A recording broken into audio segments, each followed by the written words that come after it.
If you know what's good for you, you'll follow us on Rumble.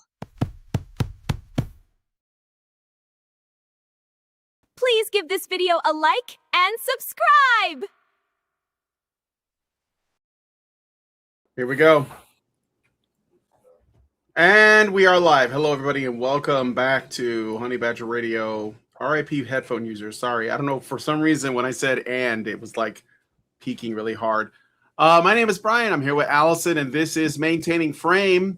Make men lonelier and let the birth rate plummet to hell, where we're going to be looking at a video called Make These Dudes Lonelier and Let the Birth Rate Plummet to Hell. So... Exactly. I don't know if you guys, I'm going to make a prediction. I think that this is going to promote male loneliness and the destruction of pair bonding and by extension population growth. Yeah. Well, let's be clear here. When she says let the birth rate plummet to hell, and the she in this sentence, she refers to herself, I believe, as feral feminist or bourgeois bougie or something. Feral feminist. Let's go with feral feminist. Feral feminist. Yeah, okay. So this is a YouTuber called Feral Feminist. And when she says let the birth rate plummet to hell, what she means is that every society that has given women advanced comforts and safety and rights should disappear from this earth. Because that's her vote. That's her vote. The society that she's part of, advanced, safe, prosperous, gives her all kinds of dopamine-inducing goods, plus the ability to avoid giving birth because, you know, advanced pharmaceuticals, birth control pills, surgical stuff, all of that, all the whole suite that underpins women's liberation, right? She wants it to disappear because she's voting with the thing that women have always voted with. Consent to reproduction. And I'll go and clarify. For most of human history, there had to be consent because, you know, women have an obvious way of revoking their consent. They can kill their kids postpartum, and they have done so in all kinds of sagas and things throughout history. We covered one, Medea. There's also Gunnar or what's it, Gunnar? Yeah, I think it was Gunnar in the Norse sagas. So this was always the nuclear option was always on the table for women, right? They didn't want to reproduce. They just killed their kids in the crib. Now, that means that throughout most of human history, women have selected to buy into the cultures that they're a part of. And the most important way that they did that is by giving birth. And she's saying to the women, hey, do you guys enjoy liberation? Do you enjoy having jobs and power steering and air conditioning and birth control and being able to walk out at night, not in a burqa to make sure that you don't incite sexual interest, right? You enjoy all of those things. You enjoy walking around in a bikini, having an OnlyFans, you know, being able to travel without your father's permission. You enjoy all of that stuff? Well, destroy it. Don't invest in the culture that gave it to you. Make sure it dies. Because I feel resentment for some reason. Because we all feel resentment. What a surprise, huh? Considered we're weak-minded women who've been trained for 50 years to find justifications for feeling resentment for men since like the 70s.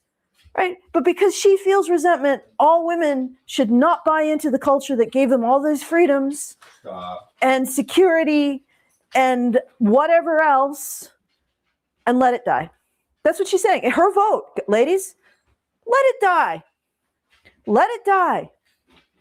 Western culture, the supposed capitalist system, because we got somebody in the comments saying capitalism freed women, let it all die. Right? Let's go back to burqas and goats and living in rock piles and spending our days doing 12 hours labor. Let's go back to that. This is what she's voting for.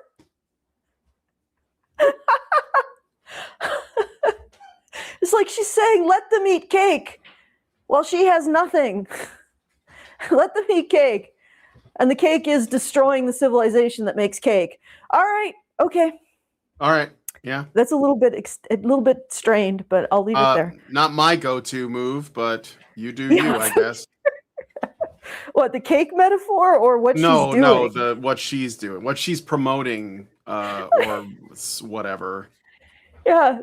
Men gave women advanced Western civilization with ample rights and freedoms, and women were like, "We have to destroy this. We can't invest in this. Because we got to be even freer. How? The only more free you could be is a ghost, lady. Good Lord." I'm like looking at all this, and you have to realize there's this level of incoherence and contradiction and self-destruction and getting in the way of yourself can only come from women who are unbelievably weak-minded. Mm-hmm. Like, let's do it. Let's listen to yet another weak-minded woman tell us all how to be. Oof. Yeah. I probably should do the things, right? Yes, do the things. Okay. All right. So if at any point throughout the show you want to send in commentary, you can do so at feedthebadger.com/justthetip. Don't try to avoid YouTube's super chat. I know you guys still send them through because it's probably convenient, but YouTube just randomly doesn't let you say stuff. Okay. So if you want to actually say stuff that doesn't go through YouTube's comment filter, then go to feedthebadger.com/justthetip. It's the best way for you guys to send us a tip because, YouTube doesn't get 55% of it. And it's the best way for you to send us a comment because YouTube doesn't get 55% of that either. All right. So feedthebadger.com/justthetip. And if you would like to support the show, you can do so at feedthebadger.com/support. Very much appreciated. The fundraiser is live. So you should be able to put things through.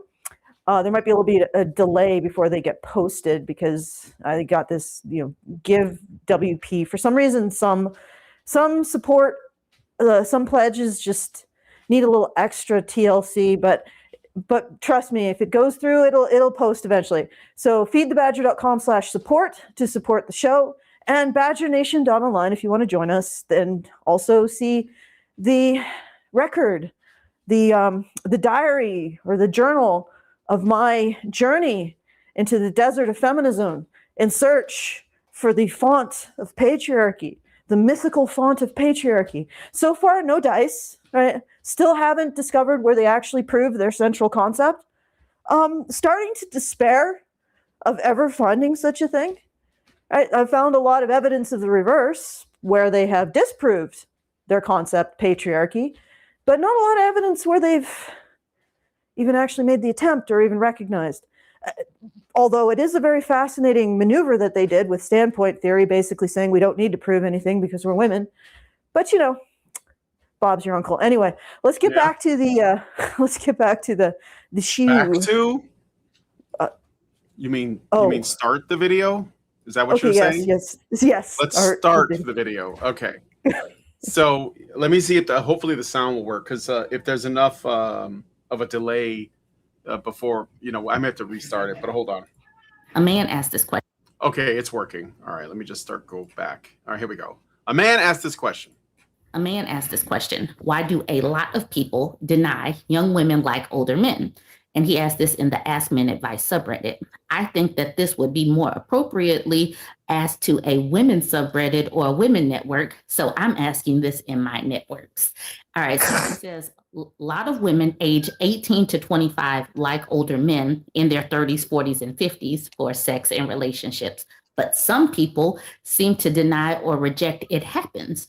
Obviously, anything can happen. All right, I'm pausing there just to play it safe, but okay.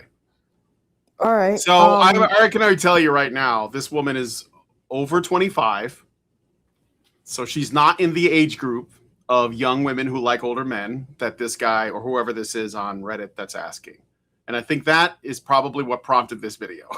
I'm just saying, is it petty? A little bit, but is it accurate is the more important question. But let's I also like to point out that this is intersexual aggression. Yes. So this is competition between groups of women. Yep. over men who are, I suppose, desirable. And she is now going to project her jealousy of younger women onto men. So let's have a listen. Right.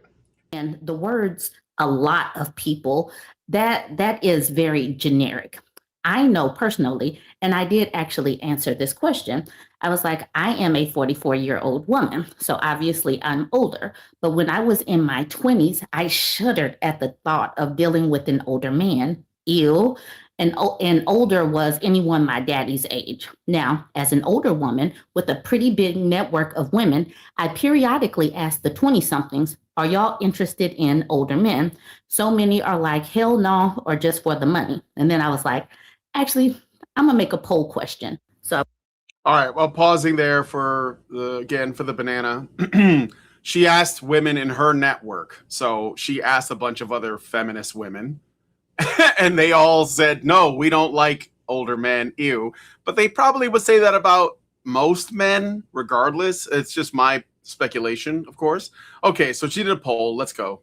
I went over to my YouTube community page and made a poll question asking if you're 18 to 25, were you or are you interested in dating a man that's over the age of 30? And if you're over the ages of 18 to 25, just think back to that time. So it's going to be interesting to see how this poll pans out.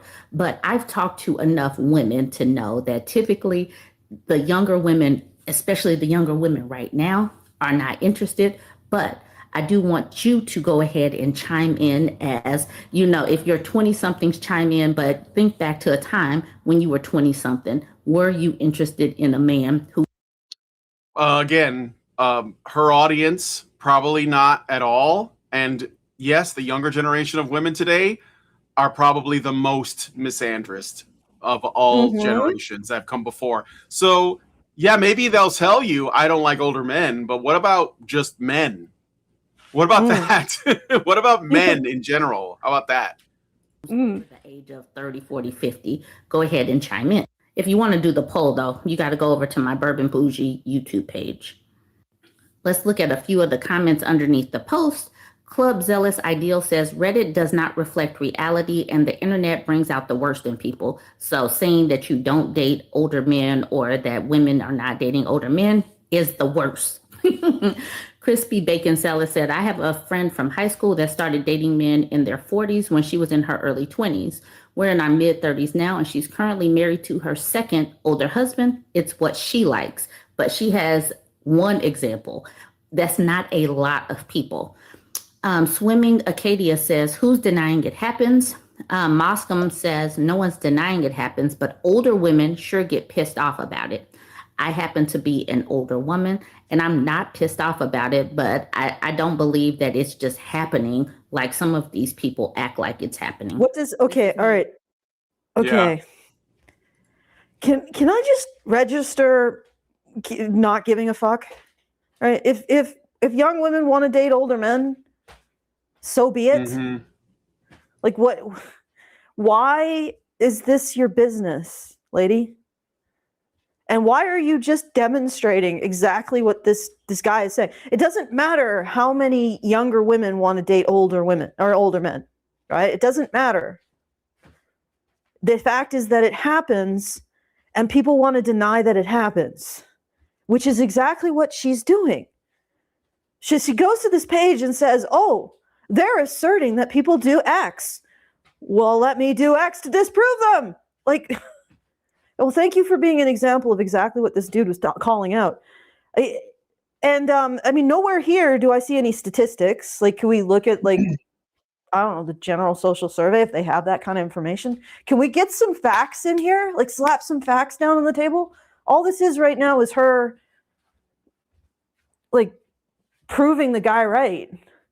Well, all she has... So, I mean, it's... Okay, so at this stage, this is just one person's anecdotal evidence versus another person's anecdotal evidence. So this is kind of like a pointless, whatever the opposite of a circle jerk is.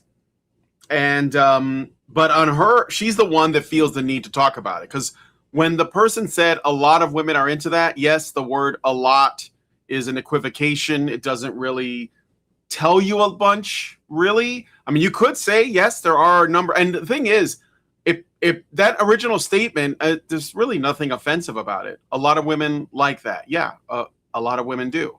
How much is a lot? I don't know. But I mean, it's more than a few. So, but is he saying it's the majority? No. Is he saying it's all of them? Obviously not. So then why is this a problem? I mean, you can't actually debunk that because there's nothing to debunk. It's just a general statement that he's making, and she's kind of spurging out on it. And I think the reason is because she's an older woman and she doesn't like the fact that there are younger women, however many there are, that like the company of older men, which they do. I mean, that exists. So why is this an issue? And I think it's because she's resentful and angry about it for what, because like she can't turn back the clock. It's going to keep going forward. She's only going to get older and she's going to be less appealing over time. There's nothing that can be done. So maybe try to be a decent person instead, because you can't make yourself younger. Impossible. That's Impossible. Yeah. Yeah, I know. I know. Be decent. That's crazy. But yeah, I mean, decent instead, and understand that men are people too. No, impossible. yeah, Ask. men have preferences and women also have preferences, and some of those men and women are going to want things that you don't like. But you know what? It's none of your business. So, and their reasoning for it doesn't matter either. There could be a young golden. Actually, something just happened recently with an older man. Does anybody know how old Drake is these days? Anybody? I'm going to look it up. So, like Drake, who was a musician, he was on that show Degrassi High or whatever. He was born in 1986. Degrassi Junior High. Okay, he was born in 1986. High school. I think it was. I don't know. I never watched that show, but he was born in 86. He is a. He's got to be. That means he's like 40. Okay, so it's actually not. I thought he was older than that. So he's like 40 years old, and he recently, and it was probably just like. It was probably just. I'm sorry. Hold on. It was probably just like an emotional thing like that that he did, but he did some kind of like dating show thing, like Bachelorette or dating game thing, with a couple of female influencers, and one of them is a girl named, the one who won was this like e-thought goth girl named Pink Chew or something, and she's only 23. So she's into older men. I'm just saying it exists. That's my anecdote. That's me throwing my hat in the ring. Goth girl Pink Chew is 23, and she basically won like a dating game show with Drake, who is 40, maybe 41, something like that. So, okay, so is she like a handmaid of the patriarchy? Does he hate women? Like, what does that mean? I mean, women in general. She doesn't exist. Like, Brian, we have to go with the register of this woman. That doesn't happen. Like, yeah. What a losing proposition, trying to argue that this doesn't happen, or trying to argue somebody's a lot. Like, okay, just guys, don't argue a lot. Like, that's like when somebody says a lot of something, unless you have the stats and you're like, is 1% a lot?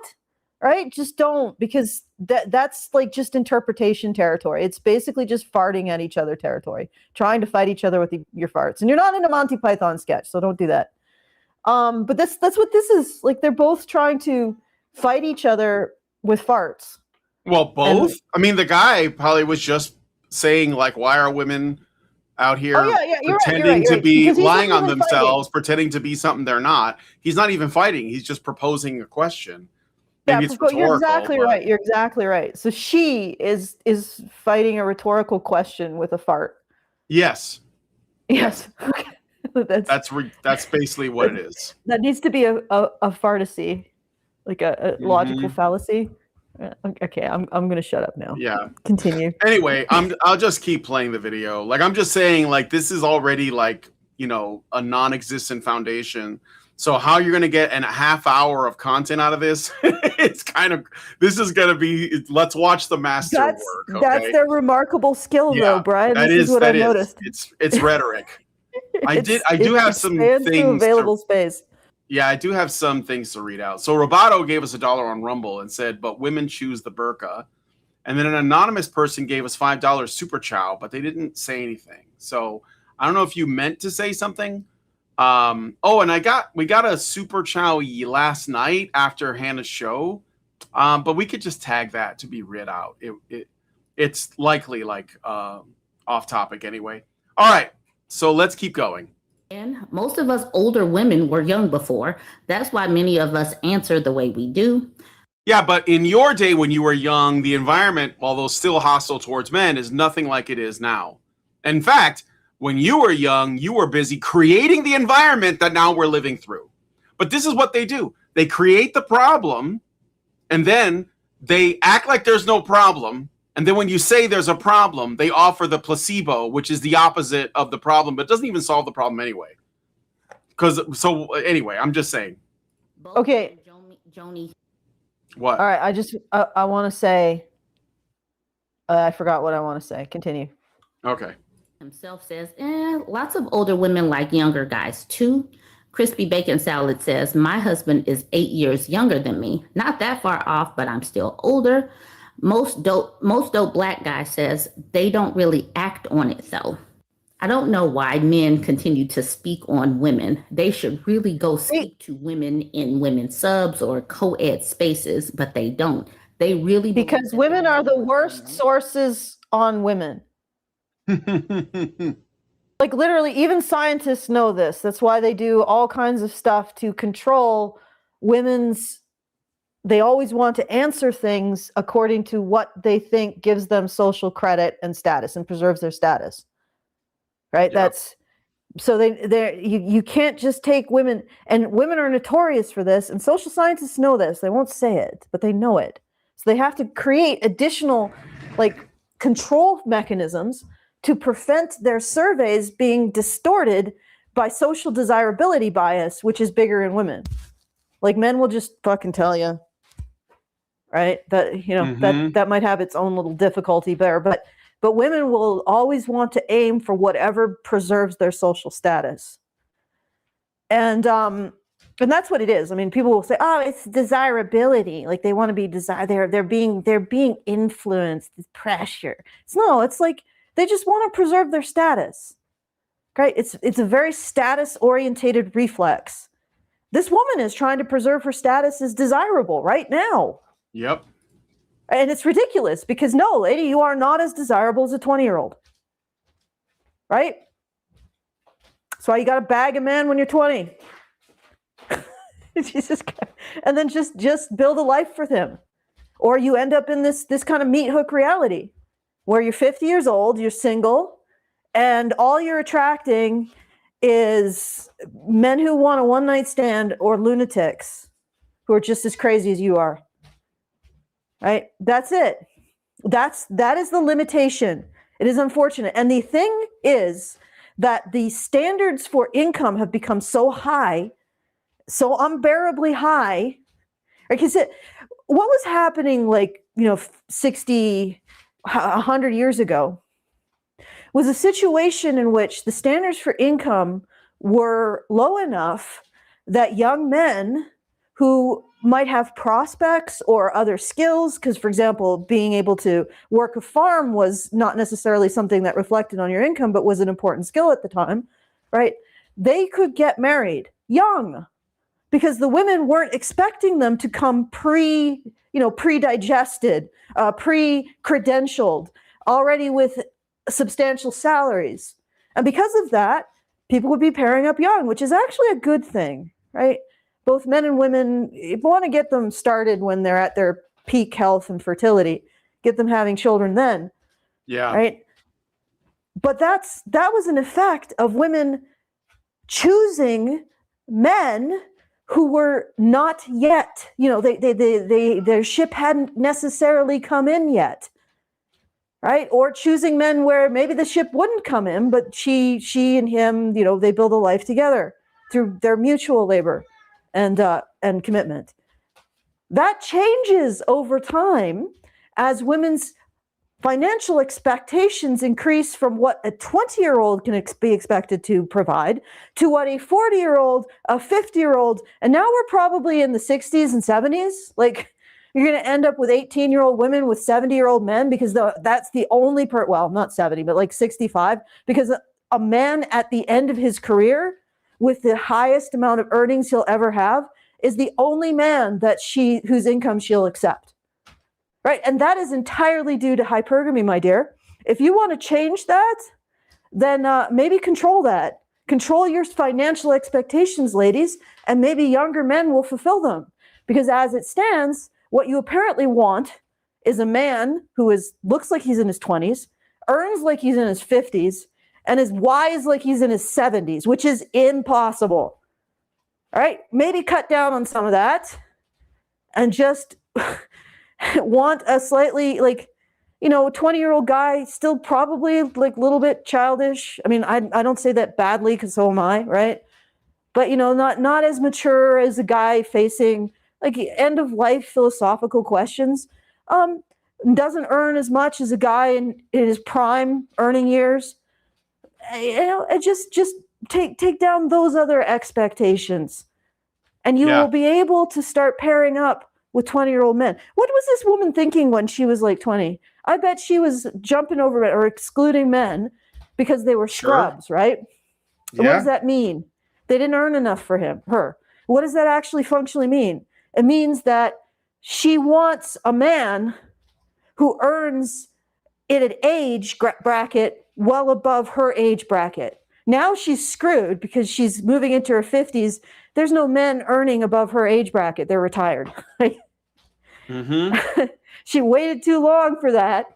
But literally, she probably went through her life thinking that every man who was earning average for his age was a scrub, wasn't good enough. So the 20-year-old guys who were earning the wages that are common for 20-year-old guys, not good enough when she was 20, 30, not good enough when she was 30, 40, probably not good enough now. And she basically excluded herself out of all of that because she wouldn't date older, and now she's alone. That's it. Mm-hmm. We are watching the story of someone getting in their own way and then blaming everybody else. And there you go.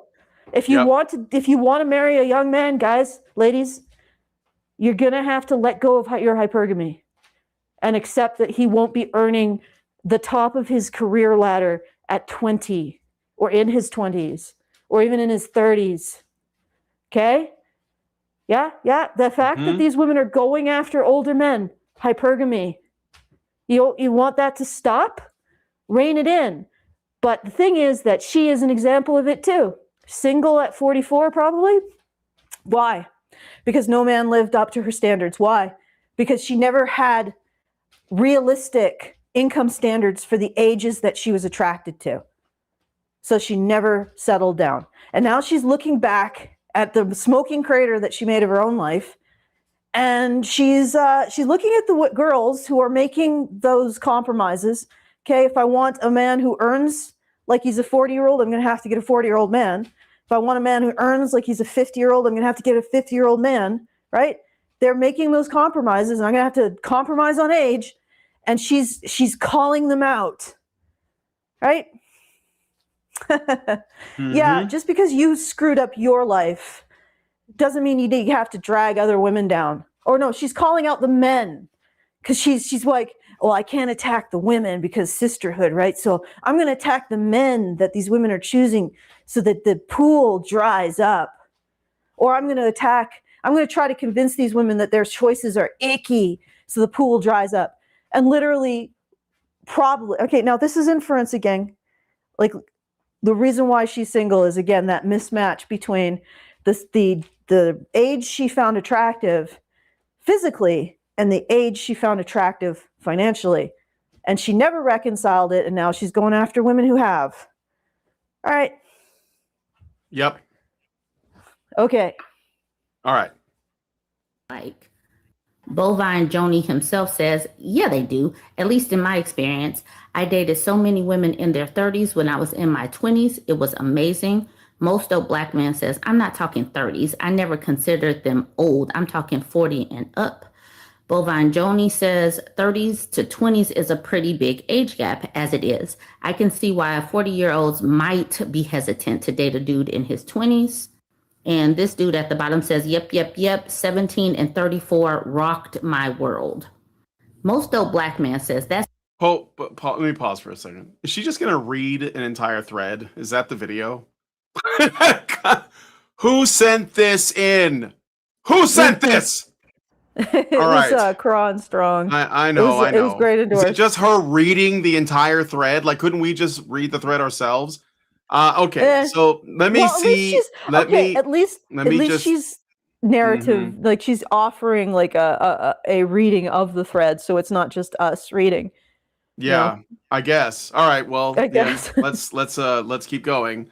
Let's just keep going. Because they have to compete with younger women and they think it's unfair. But as a man, you turn 18 and now you have to compete with men who are established at 30 and 40. It's not fair, but I feel like it's one aspect of human nature that's balanced and not a double standard. What are you talking about? Let me read that guy's comment again. That's because they have to compete with younger women and they think it's unfair. But as a man, you turn 18 and now you got to compete with men who are established at 30 and 40. It's not fair, but I feel like it's one aspect of human nature that's balanced. I mean,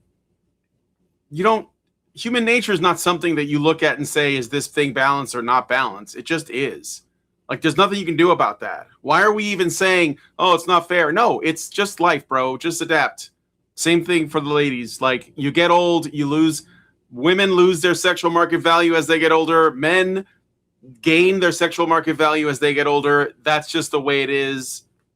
I don't know what to tell you. Like, why are you even looking at it in the framework of fair and unfair is boggling, because it's just reality, guys. It's reality. Reality's not fair, okay? But also she's not like responding to reality. You know, this is what's really annoying. You remember that meme with the bicycle and the spokes, like putting like the guy on the bike. The guy's like on the bike and he puts a stick in the spokes and falls over and blames something else. Yeah. If you are going to have a mismatch between the men you find physically attractive and, you know, the age of men you find physically attractive and the age of men you find financially attractive, then you're going to like pre-select yourself out of having a relationship. So one or the other has to, so it's your hypergamy that's destroying you. You know, that's leading to this woman. I really doubt she has a partner. Right? I for some reason I got a real big doubt. Like the feminists who tend to have partners tend to have more of a, you know, like a little bit more of a calculated or kind of put together kind of presentation, if you know what I mean, Brian. Not like this. This is a little incoherent, even for a feminist. But yeah, so it's like I think she's screwed herself with that mismatch, and a lot of women are. And you're going to see probably more attacking women who've actually resolved that in favor of financial attractiveness. But the interesting thing is judging from my analysis of this video, she attacks women who resolve it in favor of physical like the age they find physically attractive too. Like it's fascinating. Anyway. I'm going to tell you when she stops reading this thread if you want to avoid it. It sure. Then we can get to like 14:29. She reads this motherfucker for 15 minutes. Okay. Yeah. What minute are we on anyway? 4 minutes and 15 seconds. Yeah, we don't have to. Like the thing is, we don't have to continue this because I despair of a feminist reading a thread and arguing with it. It just seems like it's a nonsense generating device. Yeah, exactly. All right, I did get a super chow that I should read. Are you okay? Good. Yeah, let me read it. Gary Thomas gave us $5 super chow. He says, "I was the previous anonymous giver. Sorry. It's okay. I'm just making sure because I think sometimes people don't know. Yes, you should be deeply sorry for giving us $5. Yeah, you should. Yeah, you definitely. Also, I watch a YouTube channel much like this one that is specifically about Black women empowerment that constantly talks about women getting murdered or assaulted by their boyfriends or husbands and how men can't be trusted while also talking about how she wants to get married and have children. Keep in mind, this woman is closing in on 40 with no husband or kids in sight. This woman is already past 40. Maybe you're talking about the woman that you're watching. She never seems to realize how these two things she talks about constantly contradict each other. Well, the thing is that basically this is a cope for not being able to vet men. Like she has problems with men, but she's selecting men probably for the traits that she doesn't like. So what she wants is a man that can be violent but not against her. She wants a man that can be violent on her behalf for other men, like against other men or maybe even women. So it's not really a contradiction so much as what she's looking for. It's just that she thinks that she can have something that's volatile. It's like, and look, I know that some people are going to like cape for pit bulls, and I'm not saying this to like throw blanket statements about pit bulls out there. But if you say, I want a pit bull because I like how vicious they can be, then don't be surprised when they're vicious. That's all. Like if you get one specifically for that reason and it bites you or somebody you can't be like, well, I hate pit bulls now. They're not biting my enemies. They're biting me. Right. So I think that the issue is not that it's a contradiction like that, but I think it's just that the kind of men she's looking for are those kinds of men. So anyway, all right, that was the super chow. Let's get into the video now that we've skipped ahead. And if he was lying in the past, I don't think I can move past overhearing this. So this is the last comment that she put on her post. So we shall see. But she says that he has 312 out. So that's 3 days from now. So we shall see. If somebody can remember to remind me to go back and check, that would be amazing. But let me know what you think so far. So y'all know that I am team let the birth rate plummet to hell. So people tag me in posts that go along with the things that I'm saying. So this is a Threads post from a woman named Dr. Mika. Oh, she says women more Threads. The world and increase in what? More Threads. Okay, no, let's go through it. All right, let's go through it. This is content, guys. How many subs does she have? Birth rates. Every few months, there's a new headline. Fertility crisis, declining birth rates. Who will take care of the aging population? And every time the finger points at women, have more. No, it doesn't. Sacrifice more. No. Okay. All right. No. We've gone through a bunch of them. The finger almost always points at men. Yeah. Why aren't you wifing these hoes? Programs. Step up. Right. Yeah. Or government programs. The reason why you're saying the finger points at women is because some nascent logic instinct in you has correctly identified the actual causal actor. But nobody else, like nobody in public will do it except us. Okay? Mm-hmm. We'll do it. Right? Everybody else hedges. I'm sorry. Like every political position hedges on this issue, and none hedge harder than the left. They refuse to recognize women's culpability in anything because if they did, they would be, it would essentially violate their foundational moral organizing principles, which really aren't moral, but whatever. So nobody can say it. Nobody points the finger at women. And I know that because I have to almost every day say, yes, I blame women. I blame women and you cannot stop me because nobody does. Mm-hmm. Nobody does consistently, except maybe men's rights activists, and even some of them will hedge. Right? No, women are to blame. You know why you're saying they blame women? Because women are to blame, logically, factually. And if you actually thought about it, it's an absolutely insane own.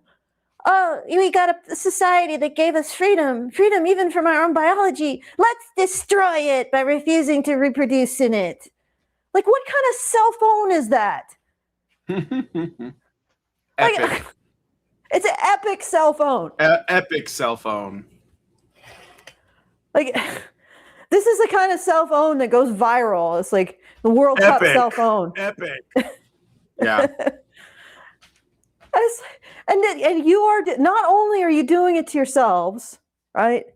So you have only yourself to blame, lady, but you're also providing the own cover for your cell phone and saying, no, that wasn't this isn't a cell phone. This is a goal. We're scoring against patriarchy. Oh, all right. Yeah. Okay. If women can't take responsibility for their actions here, they don't deserve recognition for adult autonomy. Right? If you are literally, she's saying, women, let's do this thing to stick it to the society that gave us rights. And then in the next breath, she says, why do people blame women for doing this thing that I explicitly told women to do? Right? Okay. So are women supposed to do this thing but not have the ability to do it? Like literally in her headline, it's like, let's make this situation worse, women. And then she's like, well, why are people blaming women for making the situation worse? Right? She acknowledges that women have the power here, but then says, I can't believe what people are blaming women for having the power that you've just appealed upon to make it worse. Okay. Yeah. Yeah, don't listen to women like this. I try to tell women not to listen to women like this because they're incoherent, right? And mostly motivated by a seething hatred of other women, let's be honest. She's not doing this because she hates men.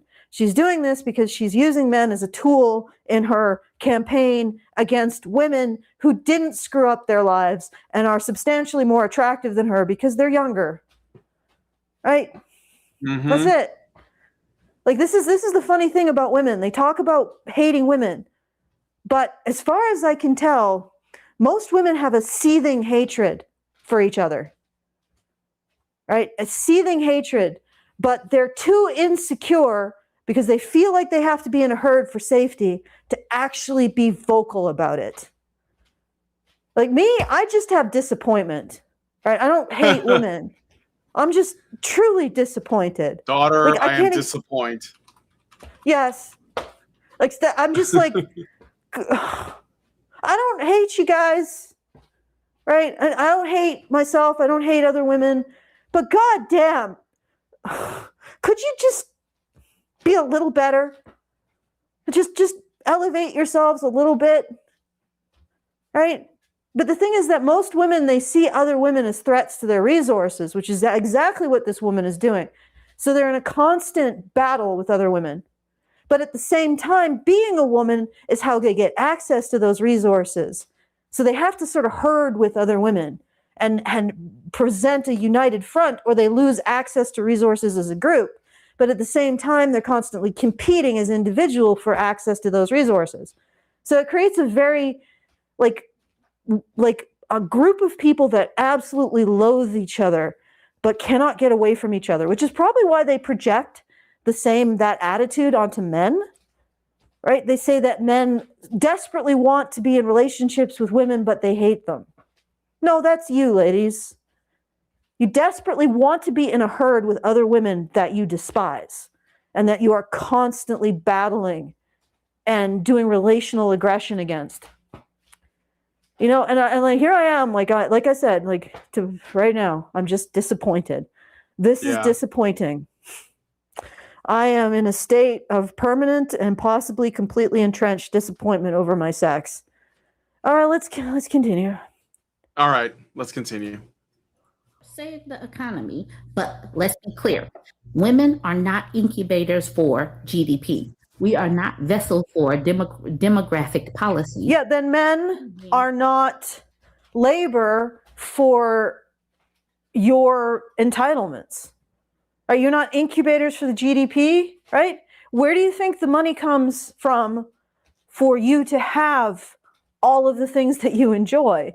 And not just free childcare, welfare, whatever else, but also a safe society that you can walk down the street, even though you think that you aren't able to walk down the street. The fact that you do, despite having neurotic fears, is evidence that the society actually is safe. Because believe me, in a society that isn't safe, women aren't doing that at all. So men are constructing a society that's safe. They're constructing a society that's traversable using male innovations like power steering and AC and truck or like car cabs, right? All of this stuff. Cars, yeah. Yeah. Right? All of this stuff Roads is underwritten by men's labor. Indoor heating, AC, like everything, electricity, the internet, all underwritten by male labor. So when she says we are not responsible for giving birth to the DDP, how are men's bodies responsible for making the world that you currently occupy? Right? Why is it you get a claim on men's bodies, but men don't get a claim on you doing the basic investment in maintaining the society? And why? Like, this is the thing. Like, she's 44, right? I think she said 44. She is encouraging that she will live in a hellish dystopia when she's at the most frail and vulnerable years of her life. Right? She's like, let's cause the whole system to collapse. Right? Well, whose head do you think it's going to collapse on? Okay, I hate to tell you, lady, but a 60-year-old man has more capability than you will in 20 years. 64-year-old man, right? You're going to hit menopause. You're going to lose like half of your bone mass and your muscle mass. And you won't have any wisdom to, because this is the thing, like there's a like anthropological like hypothesis that like killer whales. So with killer whales, they have these elder females that live for like decades after they stop reproducing. And the explanation for that is that the elder females have knowledge of the kind of the greater territory that they travel through, and can teach the other members of the pod certain survival skills that otherwise wouldn't be transferred generation to generation. So the reason for quote unquote menopause in killer whales is because it transitions the elder females into a role of wisdom, conveying wisdom to the younger generation. This woman is not conveying wisdom to the younger generation. Yeah. She's still in competition with them. She's sabotaging them. She's still competing with them.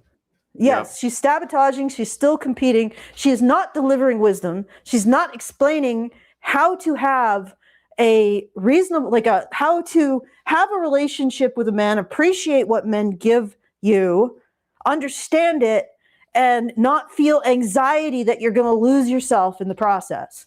Because that's sort of a legitimate anxiety women have. They have an anxiety that they're going to lose themselves when they love men. And they need women who've gone through the process to explain to them, no, that's not how it works. Okay? You're not going to lose yourself. You'll be fine. That's an aspect of wisdom, right? She's not doing that. So she's going to go into her 60s with absolutely nothing to offer anyone. Nothing.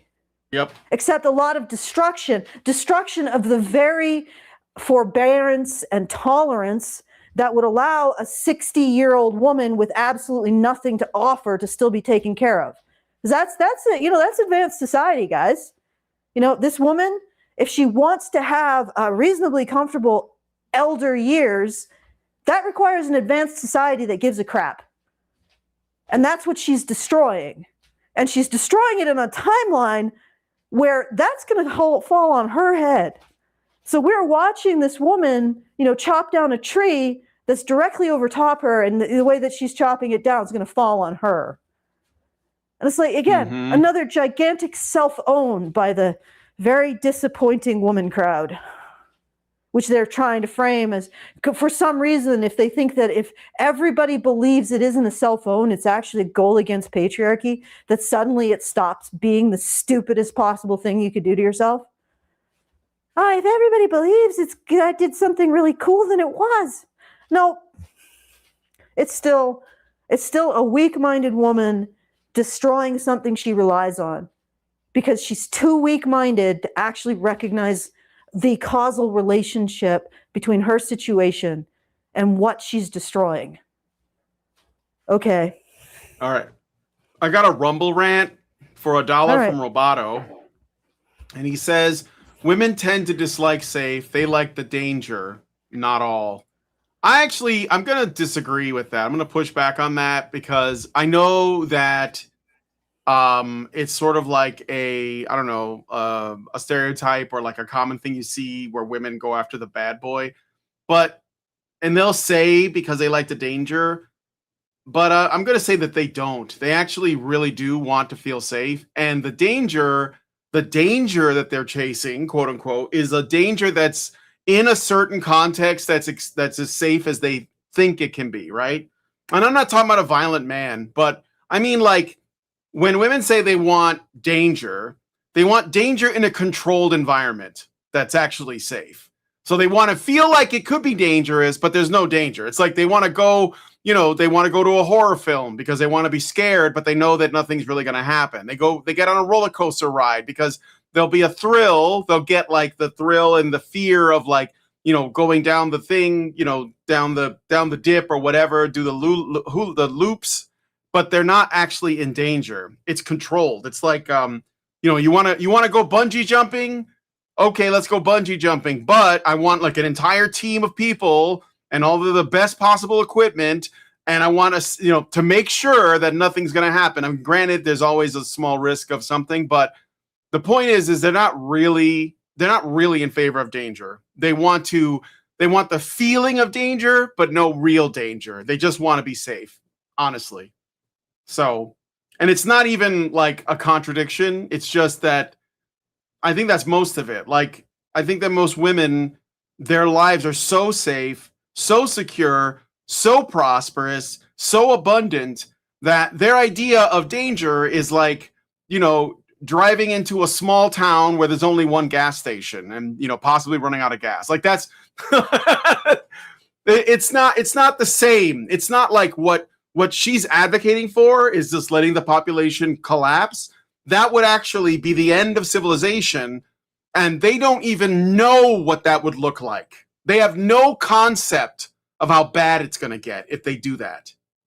So anyway, that's my take on it. It's a controlled danger. It's not real.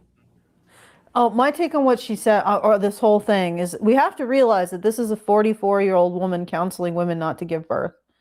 Mm-hmm. Like realistically, that option is already off the table for her.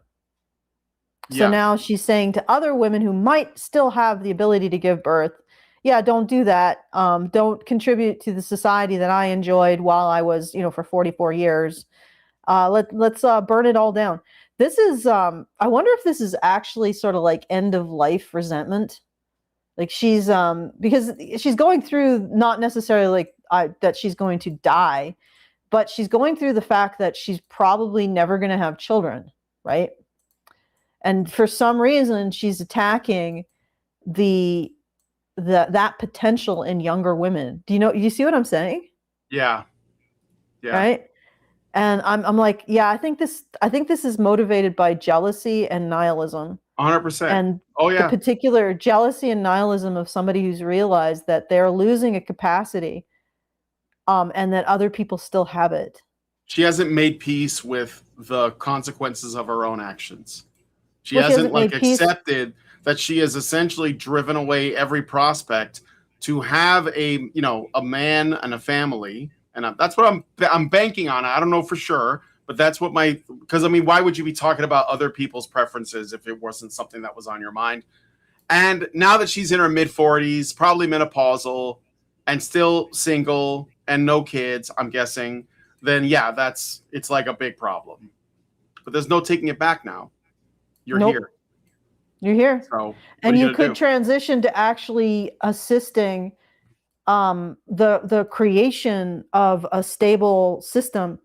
And ironically, that would facilitate you being taken care of in your 60s, lady. But I guess she doesn't see that far ahead. Like I said, these are massive self-owns. She's destroying the system that would take care of her when she's unable to take care of herself, and she's calling it a win. Like it's absolutely ridiculous. And she's not cultivating the wisdom that would make her valuable as an elderly woman, or the consideration, or, you know, baking cookies, whatever. Right? And yet here we are, we have men who not only are net contributors for taxes in the culture, meaning that they are underwriting all of the programs that she enjoys, not just the innovations and the infrastructure, right? They develop skills. So even in their 60s, men can be valuable because they have implicit knowledge that is needed to run the society. What the hell is her contribution? Like, we're looking at an entitled person who believes that she doesn't have to offer anything to society that sustains her, including the one contribution that sustains the society that sustains her. It is, like I said, it is disappointment. Profound. Yeah. Okay. All right. Autonomy. And you can see what's going on in politics, where they are trying to strip our autonomy. They're trying to strip our capacity to make money. They're taking away Head Start and things like that, where moms can actually go to work and have a place for their children. They're doing this systematically. Are they? Is that happening? Are they getting rid of Head Start? I feel like that's not happening. Where are the grandmas? Yeah, like, where are your grandmas? Where's grandma? Where's the retired? Where's your grandma, your grandfather, for that matter? Where's your extended family? Is grandma like out there in the nightclubs trying to pick up 20-year-old? Yeah, with she had Bella Noche. Yeah, with a what is it, that bejeweled, that vajazzler? Oh, the vajazzler. Jewelry. Oh shit, Like, I remember that. That's a throwback. Merkin. What a surprise! A bedazzled merkin. Isn't it interesting that these women are promoting a culture in which women have absolutely no sense of responsibility to anybody but themselves and their own pleasure, and somehow they don't have any childcare when they have children, when that childcare used to be provided by a particular relative who had a sense of responsibility to her family. And now she wants men to provide it through taxes, because grandma isn't providing it anymore because she's out there getting plowed. Like, okay. So literally, men need to underwrite every aspect of women's existence and the things that they used to provide for their families and their communities and their societies. But of course, they can't create an artificial womb as like the final, like, okay, well, you won't do it, I guess we have to do it. No, these women still want the power to destroy society. They just don't want to have any obligation to save it, nor do they want to be blamed for their choices to destroy society, while they are calling for women to take those choices to destroy society. Okay. Oh, God. All right, let's keep going. Because they want to make sure that we are just incubators and not humans with autonomy. But I love that so many people are having these conversations. If men wanted that, that would just be, like, if men wanted that, you would just be incubators. You wouldn't be able to stop it. Well, so it's obvious that they're not. No, I'm just saying, like, if you're making the claim that, oh, the men, the system, whatever, they want to turn women into incubators, if that were true, you would just be incubators. It would be fucking, Mad Max Fury Road. There'd be fucking tubes coming out of your boobs. We just drain you for all of your nutrients and resources and give them to babies, and there would be harems and everything. But that's not happening because it's not true, because you're lying. Yeah. Because men won't do that as much as I kind of want them to just fucking take your rights away already. Men are not doing it. So. And they probably won't. No, they probably won't.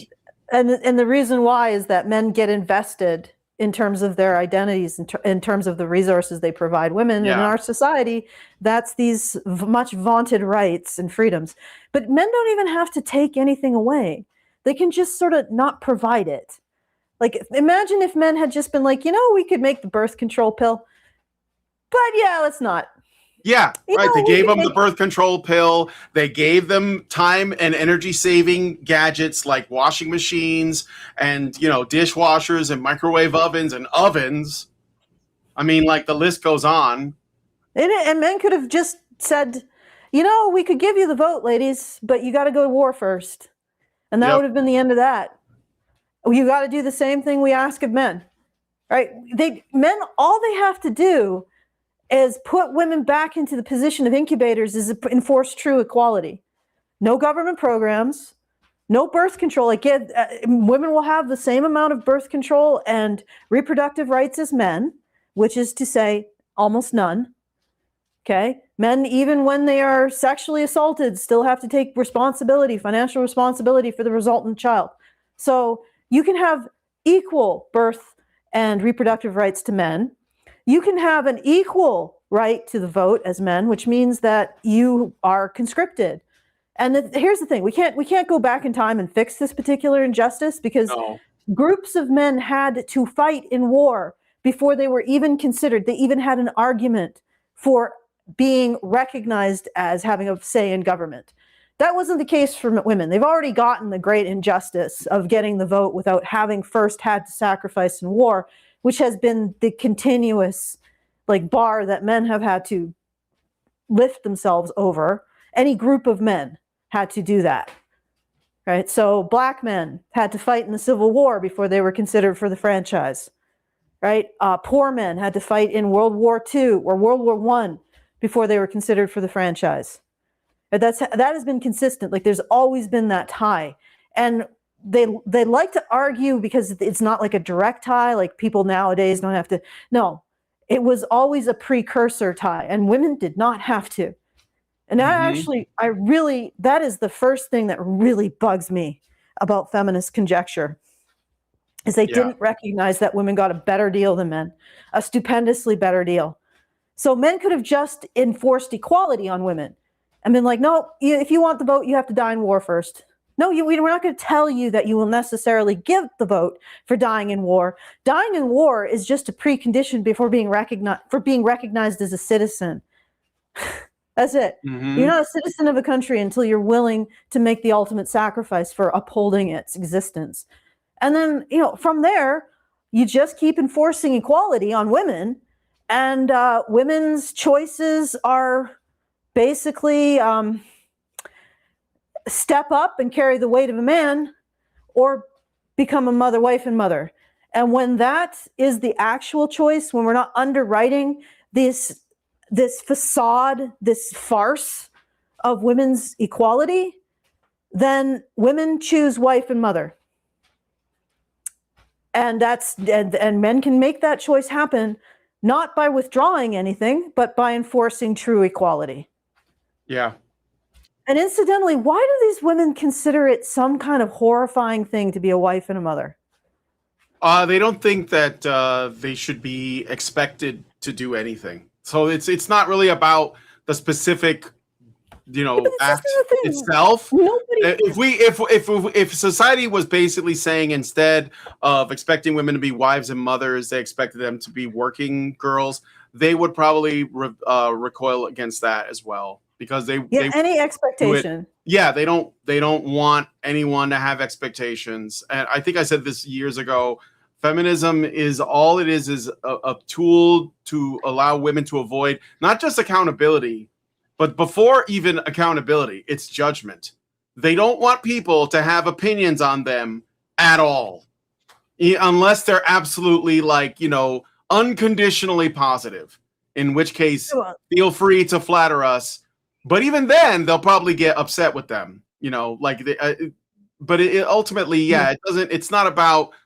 They think that life is basically just, there are people who just get things and there are people who don't, and they don't think they're getting anything. So, and none of it has anything to do with what do you owe society? That doesn't come up at all. Or even what is necessary for you to do to maintain the society but you're enjoying. Yes, but like that is like when you're born here in whatever country it is. I'm going to speak as an American because this is where I'm born in the United States. When you're born here, you are born into a multiple generations of other people who have invested their time, their blood, sweat, and tears into building the civilization that you get to enjoy the comforts of. But on some level, you have to understand that you are also a part of that same mechanism, and you have to keep it going, right? Whatever way you can. Not everyone is able to have kids. Not everyone is able to form families. I understand that. I'm one of those people. But then, like, what do? You should be asking yourself, what do I do to pay back the society that has given me so much? And women like this, they have no appreciation for that. They take it all for granted. And it's because they are so divorced from the reality of how good they have it. They're not able to see what the world looks like without it, which is why they resent it and take it for granted.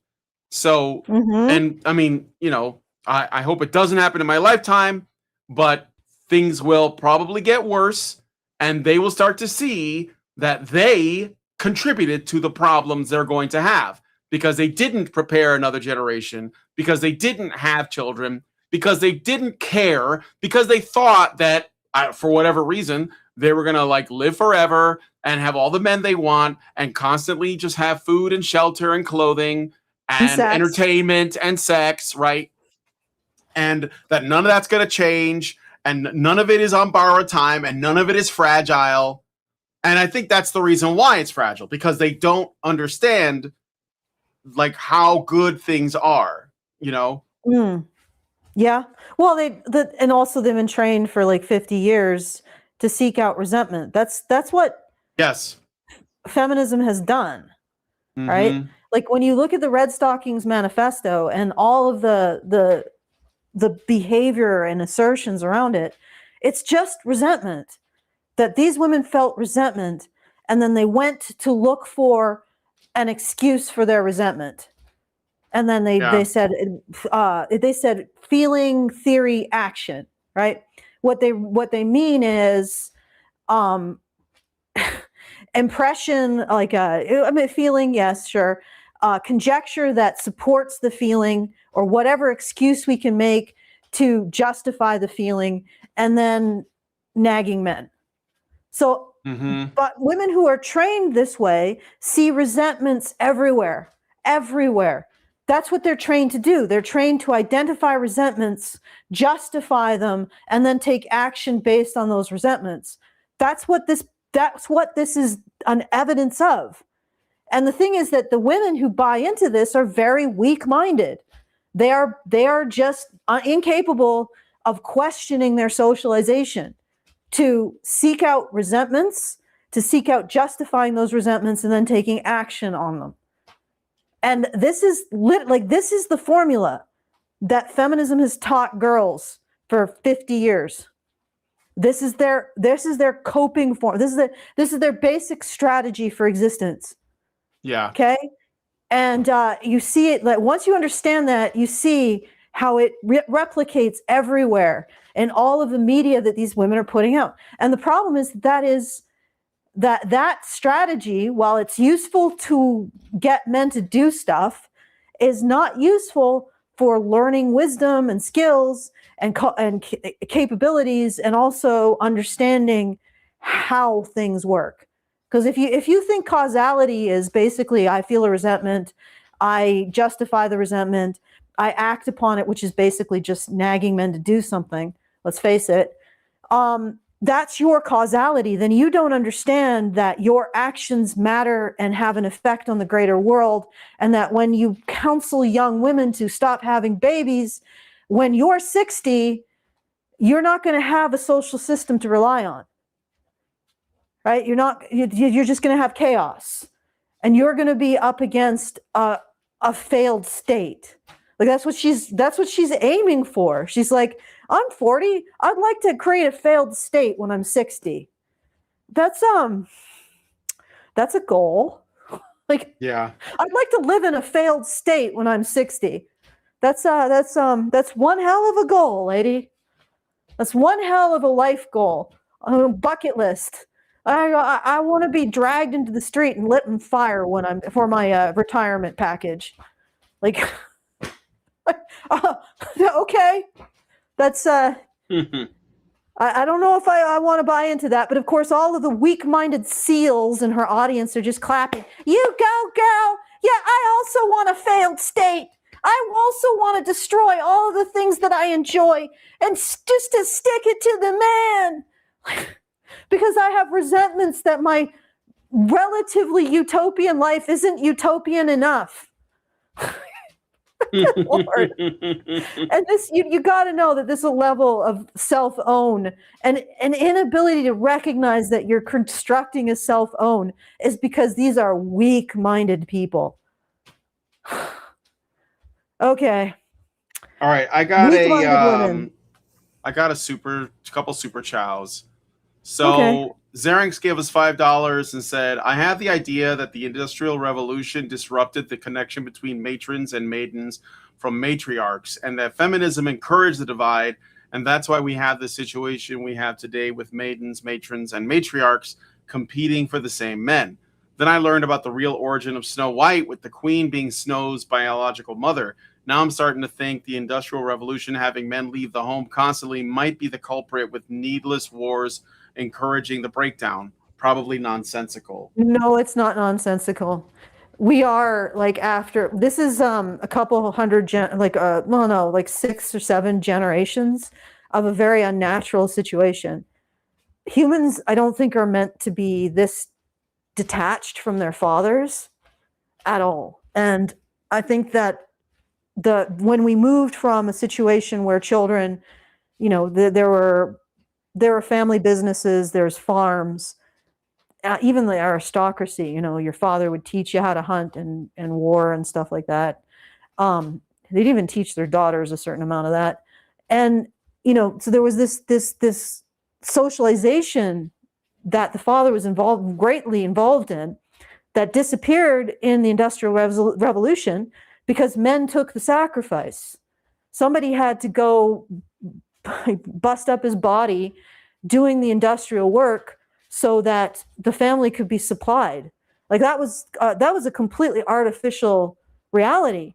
And men did it because they generally are the ones who are first in line for the sacrifices, so that the women don't have to destroy themselves doing these jobs. And not just that, like, it's hard for the women to do that for strength and anatomical reasons, And then also they are limited by childbirth and rearing. So it just landed on the father, but we're never meant to have these kinds of fathers that didn't have a strong social connection to their children. This is completely unnatural. So a lot of this could be an effect of fatherlessness or insufficient fathering. Right. And interestingly enough, not Hartsock, but Chudrau actually presented this as part of the reason why there might be this kind of damage in children. That was back in I think the 60s or the 70s. Chudrau presented the idea that men have, or there's a damaged connection between men and other people because fathers aren't allowed to raise their children, which actually is pretty reasonable for, I think she might have been a feminist, or maybe she was an anthropologist. And then Hartsock took that, who is a feminist, and said that boys differentiating from their moms turns them into ogres with no feelings. Therefore, we don't have to listen to their opinions about themselves. We know best. So it's it's interesting that back then they were even suggesting, hey, wait, there's a lot more father involvement in the raising of children in the past. Maybe that's had a bad effect on us. And I would say, yeah, that's true. It probably has. And if I'm right with my look into anthropology, also shout out to Iramis for giving me that final anatomical puzzle piece that I was looking for.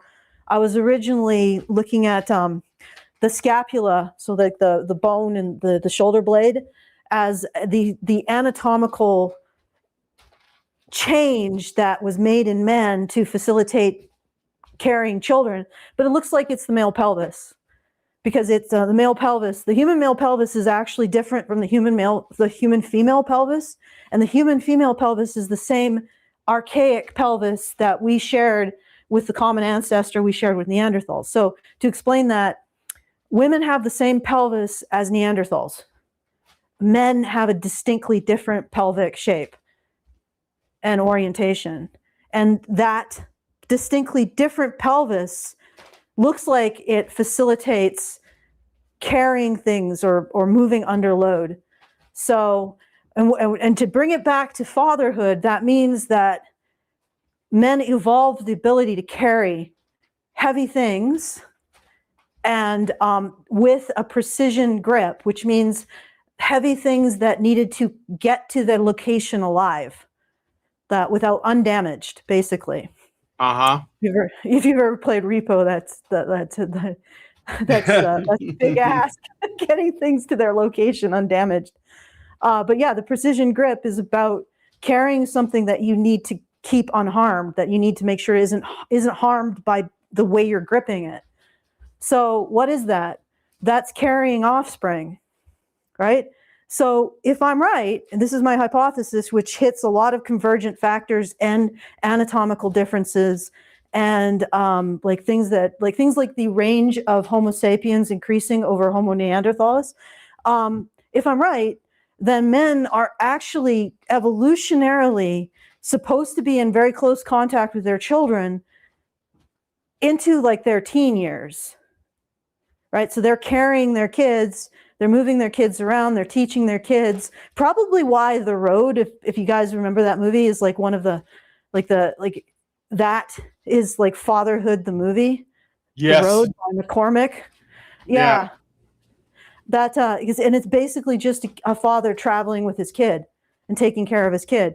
Yeah, that's exactly it. It's Fatherhood the movie. It's a father traveling with his kid, making sure his kid keeps up, is able to survive.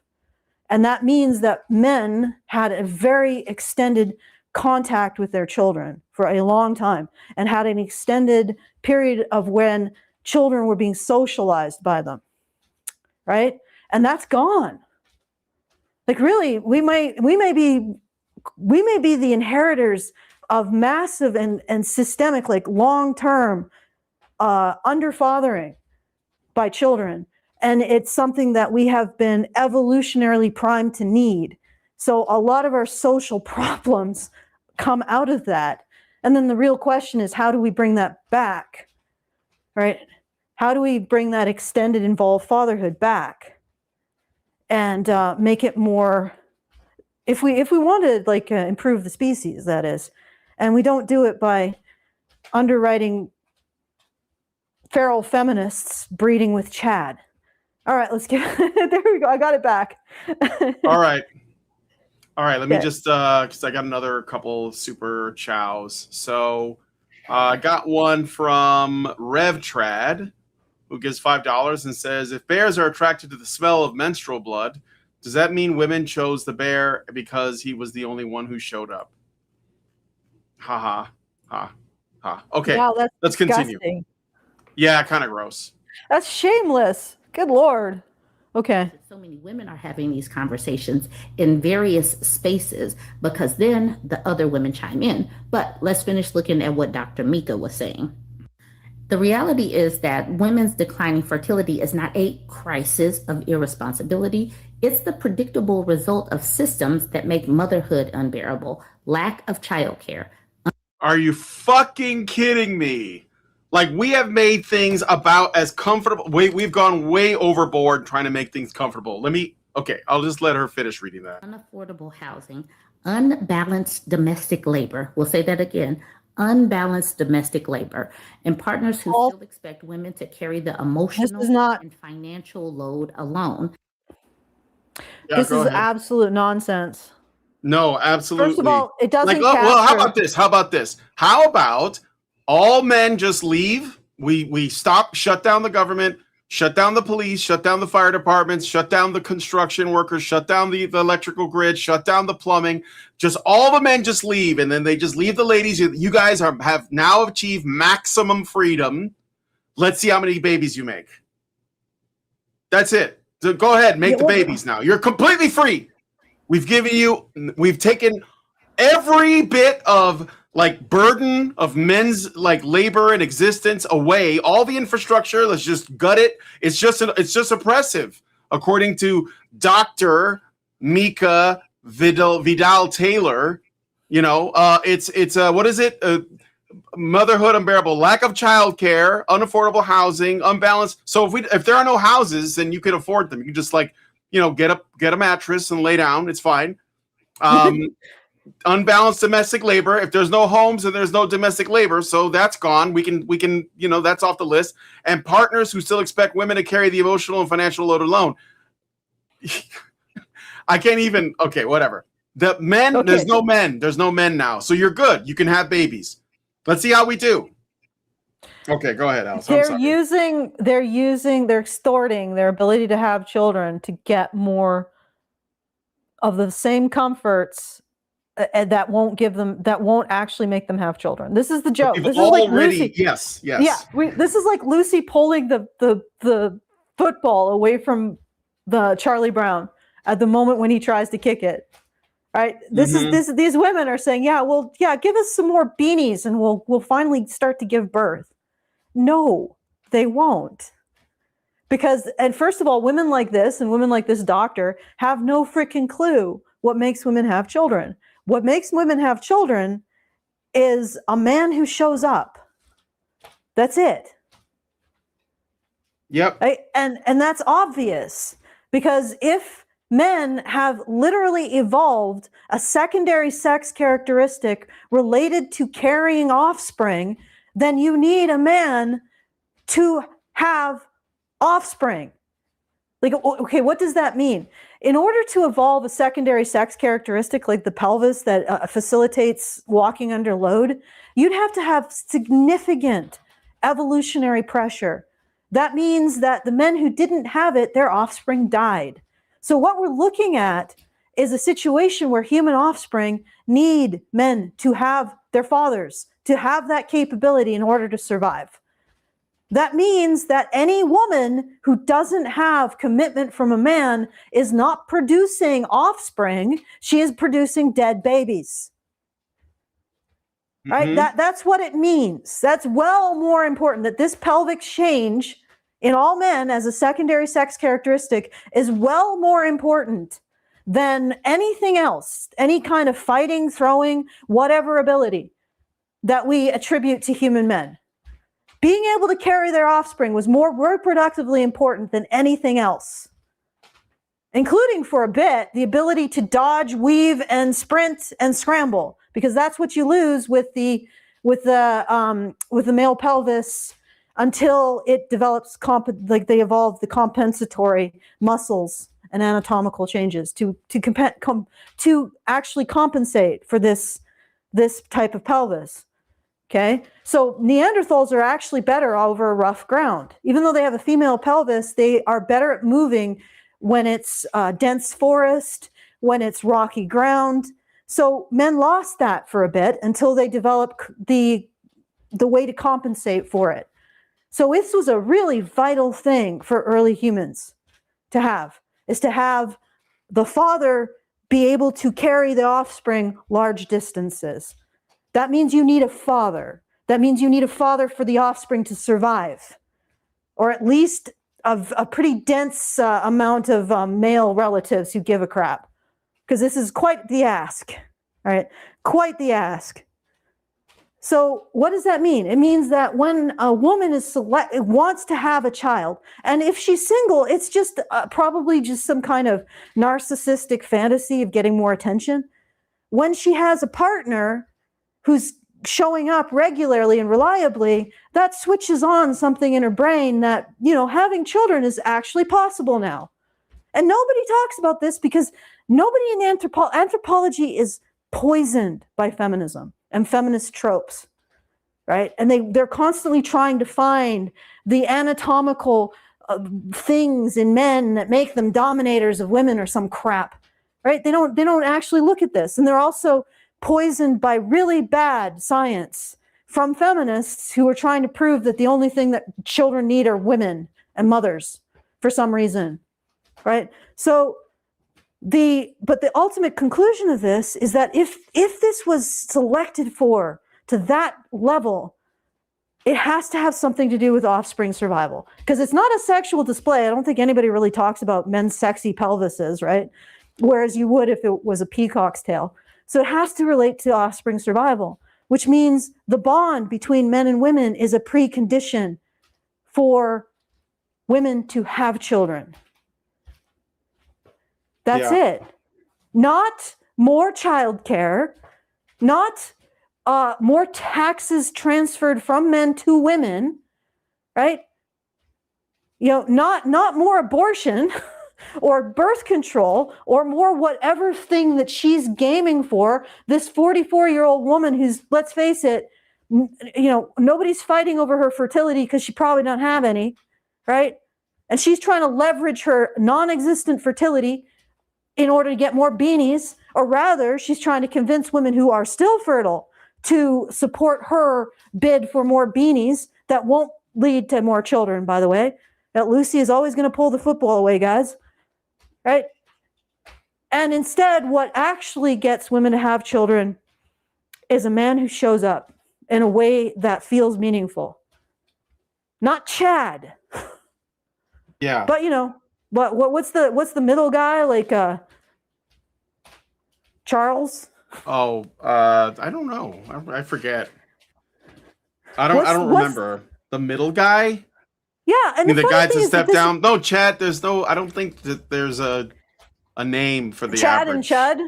No, like I think Charles, that's just maybe? Chad and Chuck. Virgin. Yeah. Virgin and well, Chad. Anyway, there should be, because honestly, that guy is already good enough it should be good enough for the average woman's hypergamy. Sure. If men went through the process of evolving the pelvis that allows them to haul heavy loads, that should be good enough for the average woman's hypergamy. Right? Guy can schlep a kid. That's it. That's all you need. Okay. Let's keep going. All right, let's keep going. This paragraph is a mic drop in itself. If governments and societies truly wanted higher birth rates, they would invest in women's health, maternal safety, equal pay, and family support. Maternal safety is so important. Safety from their partners and safety as far as labor and delivery and services and doulas and all of that. Why are their partners a danger to them? And why do these, I've been saying this from the beginning, since I started doing this. Why do people say society? What does that mean? Doesn't that just mean men? Yeah. Why don't you just say men? Why don't you say that? Why do you say society? Because I know why. I mean, part of it is because if you say men, then you have to somehow make the statement work. Men are our enemy, but also we need them. That's that's your problem. So instead you say society.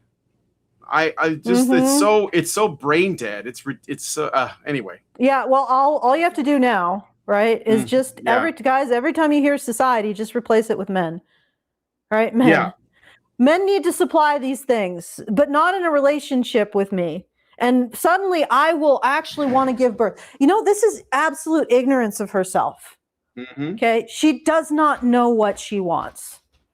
I hate to tell you guys. Still, at 44. These women do not know what they want, and they do not understand human nature. This woman has not spent her 44 years on this earth cultivating any kind of wisdom or even autistic scientific knowledge like me. Autistic, niche knowledge, right? She's got nothing. She doesn't know what and the doctor, even worse, this doctor she's citing, she's using her authority to perpetuate an even greater level of toxic ignorance. Okay, so basically what they're saying is we need more stuff from men. Well, that's okay. First of all, why are you entitled to that stuff from men? But second of all, there's no indication. We've done this now for how many years? At what point do we say that Gynocentrism, stop saying that true gynocentrism hasn't been tried yet. Like, what point do we stop saying that? What point do we acknowledge that giving more stuff to women has only reduced the birth rate? Giving more stuff to women anonymously so that they don't realize male contribution has not increased the birth rate. And if my hypothesis is right, there's a very simple explanation why. A woman's desire to give birth is reliant on the recognition of a single man invested in her stepping up, not a bunch of anonymous society giving her the stuff she would have gotten from a man. And not just that, this promotion of this atomization and this promotion of women having absolutely no responsibility to their societies, their families, their communities has led to older women like her refusing their role in supporting the reproduction of younger women, supporting the family formation of younger women, supporting the child care that their daughters need in order to be fully do the adult thing, have children and actually work, which women have done throughout all of human history, by the way. Never had a problem before until we started giving women beanies, anonymous beanies from society. Okay. Yep. But you see that entitlement creates more of its own destruction. Okay? Because now men not only have to take over the roles that they did in the past, which is actually well more than the roles that they did in the past, but they also have to compensate for grandma no longer being invested in her grandchildren and instead deciding to go out and get plowed every weekend or whatever grandma's doing now, which isn't, so now men have to compensate for that downstream effect of women's entitlement, right? Like the terminal state of this, I hate to give the towards an individualistic reproduction paper and any kind of credit, but the terminal state of this is artificial wombs. Men just take over everything. And then one day they wake up and they're reproductive coalitions, right? So they got the one dude that's just taking care of the young kid and the other guys who are sort of taking care of him, not in a gay way necessarily. And then they're like, well, why do we ever need women? From their orbital satellite around the solar Disic dome on Alpha Centauri, where they've captured the entire energy output of a sun. What? Geez, do you remember women? Oh yeah, I did. We would sort of, they sort of dragged us down, didn't they? Yep. And then they got rid of themselves, so it solved itself. God damn. They bred themselves out. They decided that they didn't want to contribute to the societies that gave them rights, and so we created a society that didn't need them. Okay. All right. Back to the video. Until then, no woman owes her body, her energy, or her future to solve political or economic anxieties. Women do not exist to reproduce. And choosing not to have more children is not selfish, it's survival, wisdom, and self-determination. I love everything about her post. Okay. I mean, yeah, go ahead. Well, like I said, that's your civil society in 20 years that you're going to rely on for your own protection and provision, lady. Right? You know the pension thing? That sort of requires children. So if you want to retire, women have to have children. Otherwise, you are going to be working into your 70s. And actually, I don't even think you'll be living into your 70s. But could you imagine that kind of life? Right? This is what she's advocating for. She's advocating for destroying the social support that will keep her alive when she's old. Yeah. And they're like, oh, this is beautiful, beautiful. Beautiful. Oh, this is so empowered. Okay. If you say so, if destroying the culture that gave you rights is empowerment, okay. What do you do with such rampant stupidity? Oh, I don't know. But okay, you gotta. I don't usually ask for ploy for sympathy, but at least it's not your sex doing this. You know what I mean, Brian? Mm-hmm. Mm-hmm. Like I have to sit here and watch women engage in these kinds of arguments and behaviors and be like, how am I part of this group? I don't know. Okay. You know what? Can you give me like a reverse trans woman? You're like, yeah, you know what? I've seen my sisters. I now wish to be referred to as not them, not part of them, not part of the same group as they are. Mm-hmm. All right, let's continue. All right.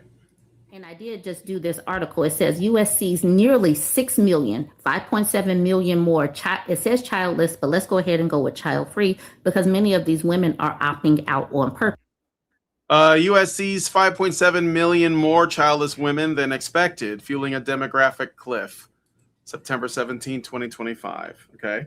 And I'm guessing that she's okay with this. Again, not able to see what the downstream consequences of this are going to be, and that men are going to be able to handle this a lot better than women are.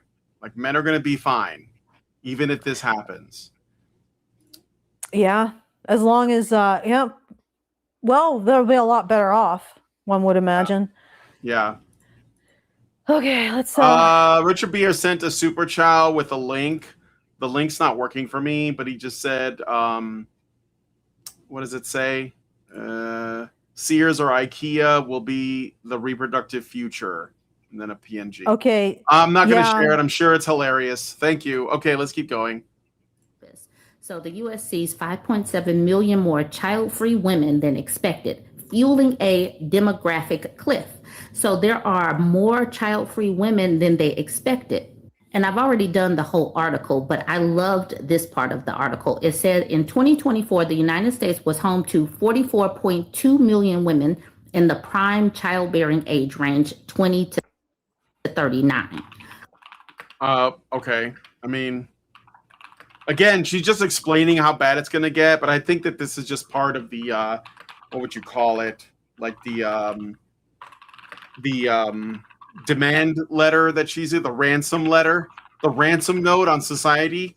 You're going to have to give this is how bad it's going to get unless you give us more free stuff. Of this group, 23.1 million or 52% had not given birth. The analysis showed that the number of childless women in this age bracket was 5.7 million higher than it would have been if the fertility patterns of 2006 had continued. This represents a rapid acceleration of the trend, with the surplus of childless women growing from 2.1 million in 2016 to 4.7 million in 2022, and now 5.7 million in 2024. They in this. No, actually let her finish. I want to see what she has to say about this. All right. Article that nearly 12 million children, 12 million babies had not been born because of the women in this age demographic opting out of having children.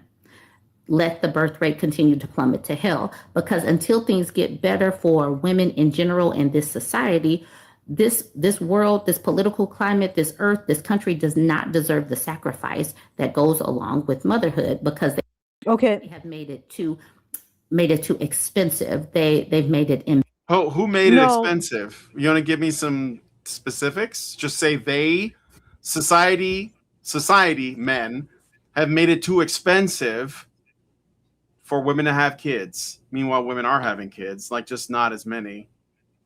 Yeah, well, actually what's happened is, again, it's not because society has made it more expensive. It's because there's less pair bonding going on. Like literally, this is it, right? You want women to have children, you get them into relationships with men, preferably marriages with men. That's how you get them. And in fact, in Australia, where they actually decompose the numbers into cohabiting, married, and single, married women have increased the number of children that they're having in Australia. You believe that? Like, geez, that's crazy.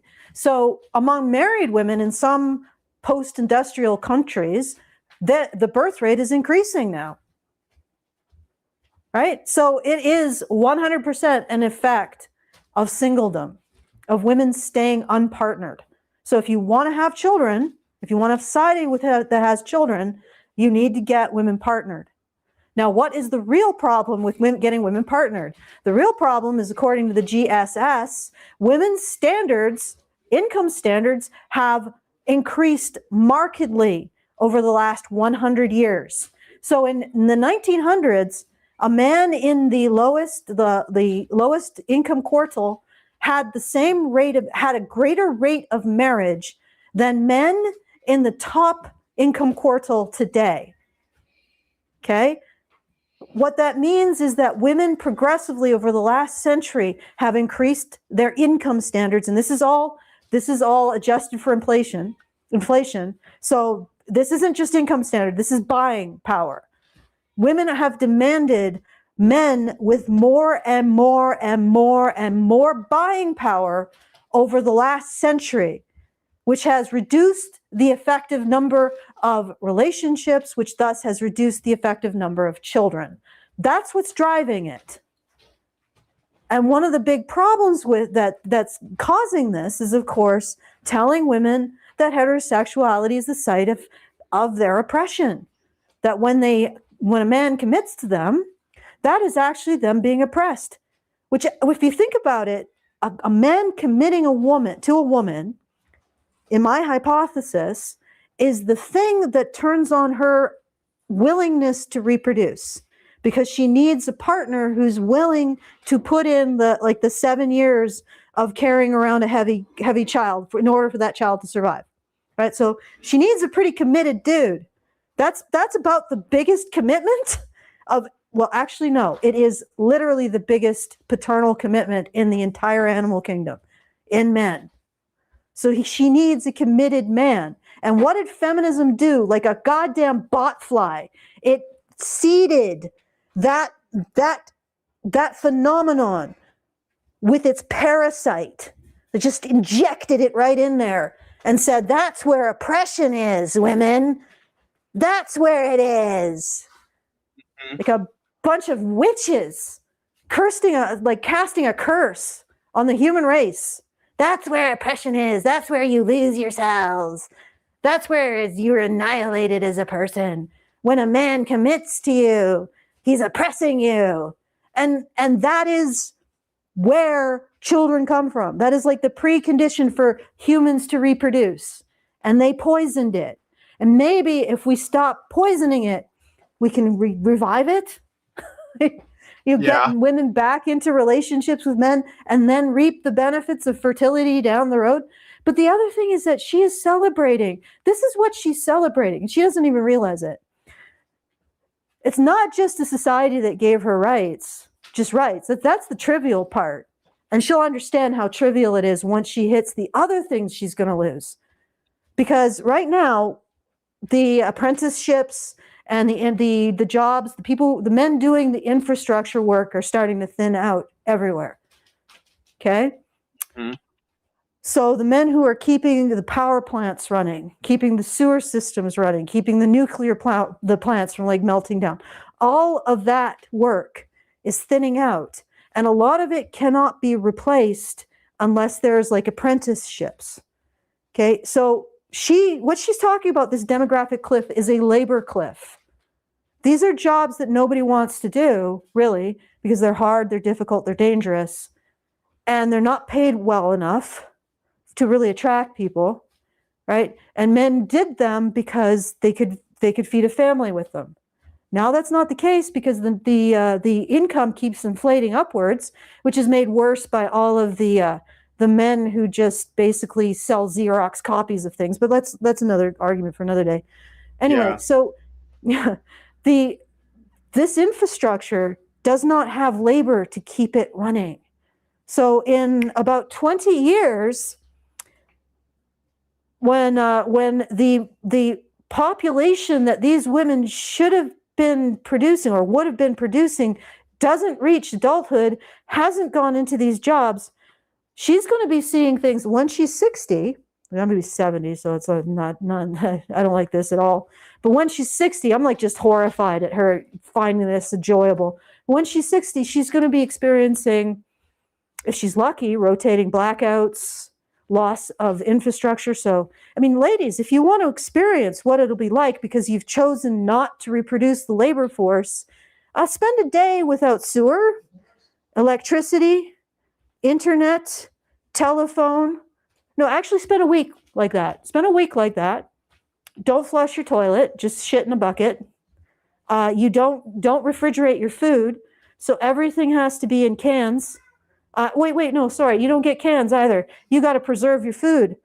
By the third day, you're probably in the hospital, but you don't get a hospital because you don't have the labor for that.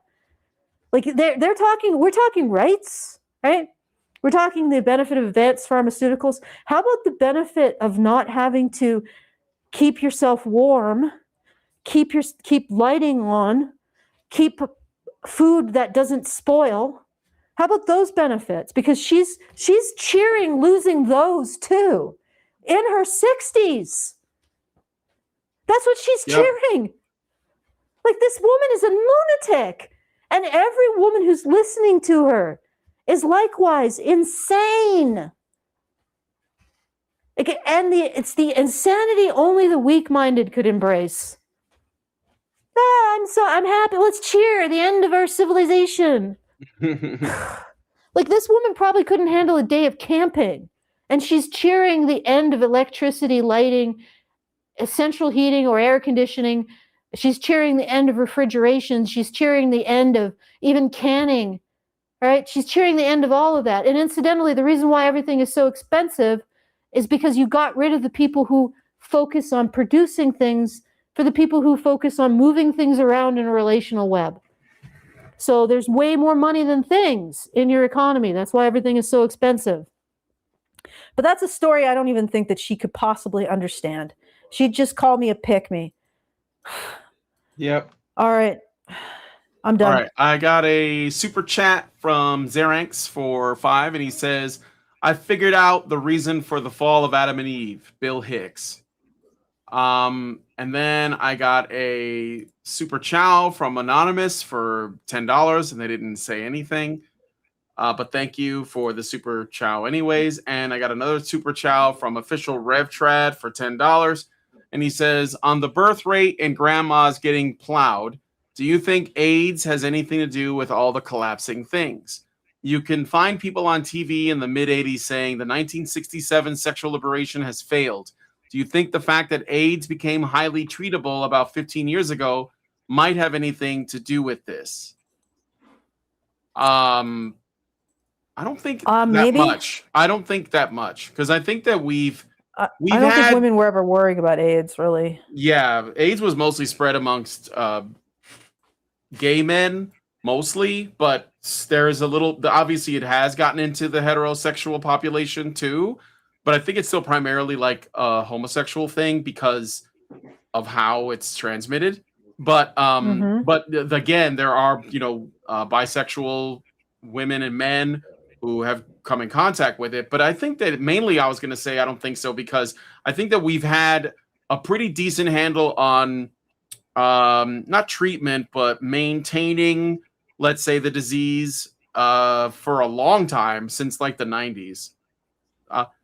So I don't know. In my opinion, no, I don't think it has a lot to do with it. NovaFan gives $1 and says, commies, don't worry. We don't need American men to do infrastructure work. We can just hire third world migrants from the back of the immigrant store. From the back, yeah. Yeah, well, yeah, unfortunately, the problem is that these same people have been exporting feminism out to these migrant countries, so they're also experiencing population collapse. They're also experiencing population collapse. So pretty soon that's not going to work. Mm-hmm. Like the reason why the immigrants are now coming from like sub-Saharan Africa is because it's the only place that still has a plus birth rate. Everywhere else, like India, they're below. So we're probably going to see that dry up.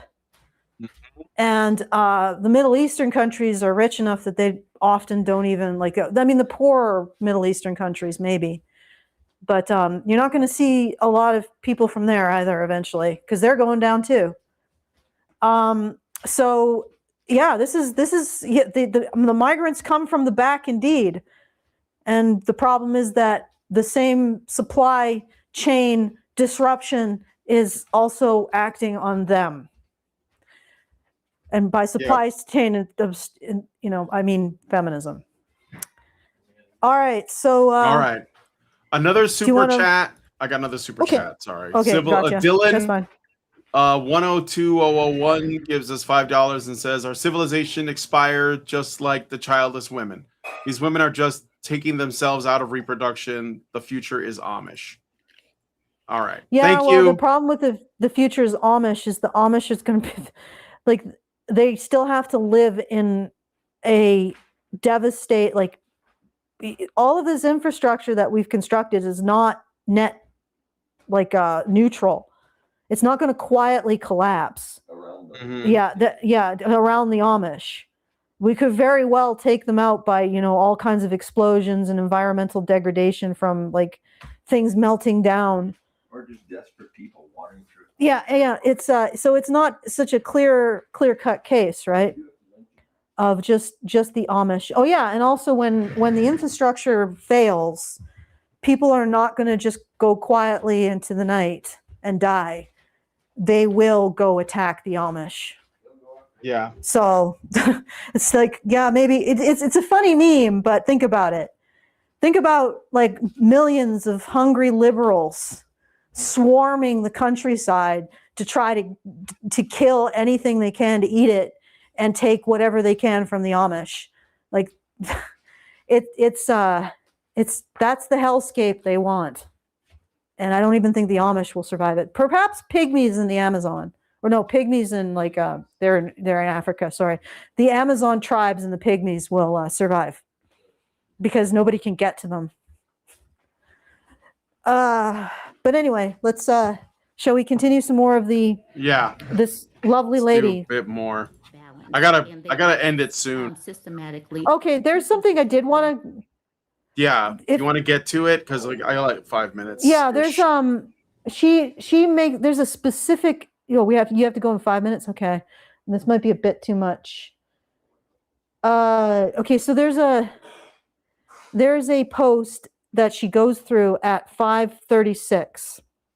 Okay, 5:36. Yeah, a specific post that I wanted to look at. All right, here we go. Like me, why am I sticking and staying? And this dude is a fiance. Definitely don't marry a person who doesn't like you. Anyways, let's look at her post.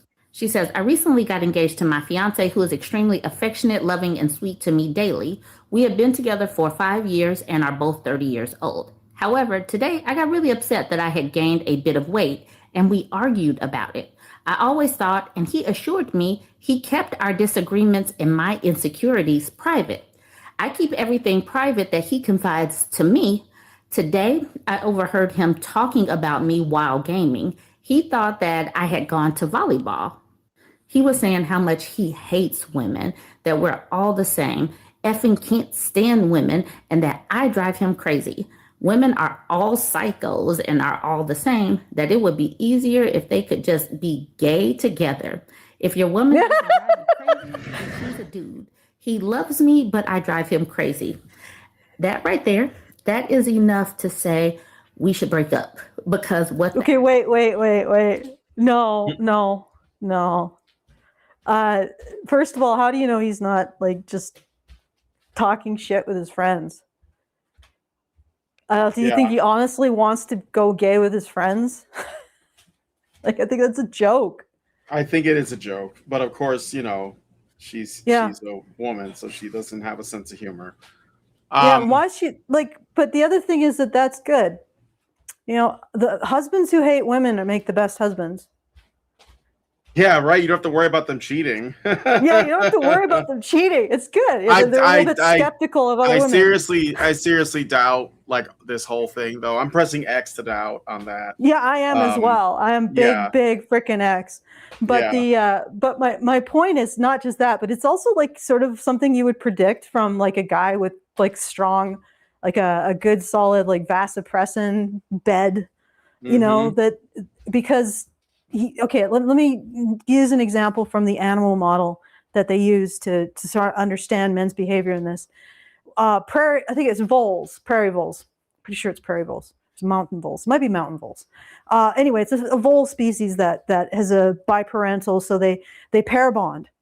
When a male vole pair bonds, he gets really aggressive towards strange females, right? So this might just be a manifestation of this guy becoming extremely skeptical about other women and the existence and usefulness of other women. And it's just, he just bonded to this one. That's all. He's just like, Yeah. and the other thing is, driving him crazy. Yeah, that's welcome to a heterosexual relationship. You will drive him crazy and he will tolerate it. Right? Yep. That's the way it works. Try not to drive him too crazy. Right? Let him have some peace occasionally. Well, okay. Yeah. That's All it. right. I'll keep playing this. There's no problems here. That's what I would say. It's probably a joke. 1, 2. It's probably predicted by the fact that he's particularly attached to you, and has no longer really that interested in the antics of other women. And 3, yes, you drive him crazy. You're a woman. Don't do it too much, but don't have a problem with him saying it, because you probably do. Okay. All right. Like, why would you stay with someone that says, I can't effing stand women? Yeah, It would be easier if they could just be gay. Please let them go out and live the life that they want to. Release that man. Well, I mean, if he hates women and you release him, then you're giving him what he wants. If you actually believe he hates women, but I don't think he does. So I think that he's, like you said, he's just talking shit. I mean, what kind of shit do women say about their men when they're like with their women? How do they rag on them? Yeah, they dog men like all the time when men are not around, especially their own men. But I think that, like, I don't know, in some contexts, a little bit of like blowing off steam about your significant other is sort of normal. Fine. Yeah, and I don't see a problem with it as long as because people get on my nerves, and some of those people are people who are closest to me. You know? Yeah, because they got more opportunity to do so. Yeah, because you're around them a lot. It's just exposure. Go ahead. Well, first of all, I think vasopressin, being bonded to her would probably predict that, like a certain amount of aggression towards random other women, because he doesn't see her as other women. He sees her as his woman. Yes, and that's an element like that kind of distaste for other women. I would suggest might actually be bond defense. Like he's defending that she is his and she is in some ways better, right? Honestly, I think that she's probably exaggerating what he's saying. Sure. And you don't know what the person he's talking to is saying either. But the other thing is that women rag on men, and they rag on the men they're with too. Although sometimes I wonder if that's like mate guarding as well. Because if they tell the women around them, he's not really, you don't want that. Yeah. For sure. Stay away. Because the way that women are. But, and most of the time it's like how much they have to take care of them, the men. Yeah. Which is, in some ways, it might be humble bragging about how well they take care of them. You know? Yeah. So it's, I agree. You've got to give people a little latitude to be annoyed with the pressures of staying in a relationship with someone else, because they exist. And as long as it doesn't become too toxic. But I don't know. I think that this is, I think she should be told that it probably is okay. Right? If he hates other women, he's not going to cheat on them with you or cheat on you with them. Okay, let's keep going. That's how I look at it. Yeah. Well, it's 3, Allison. I mean, is there like one more? Do you want to do like final?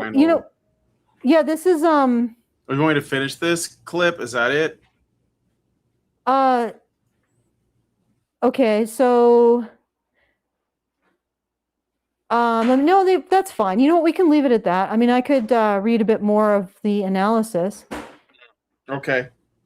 All right, Go so the host on the mitigating context. Honestly, the context doesn't even matter.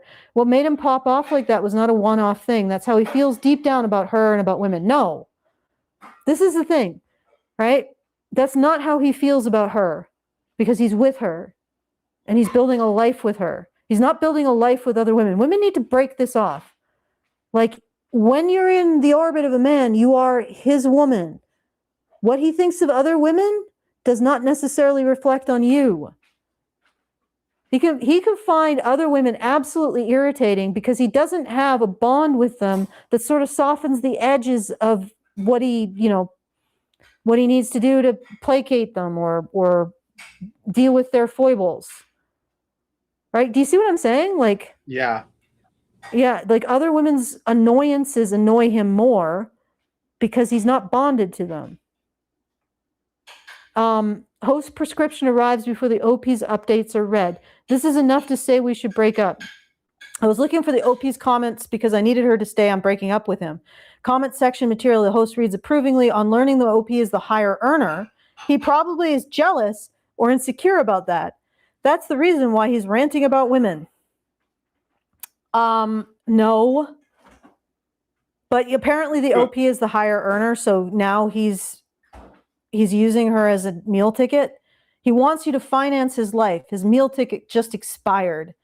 If he's not working, what's the reason? Pulling the long con, hyping you up because he wants you to bankroll his lifestyle.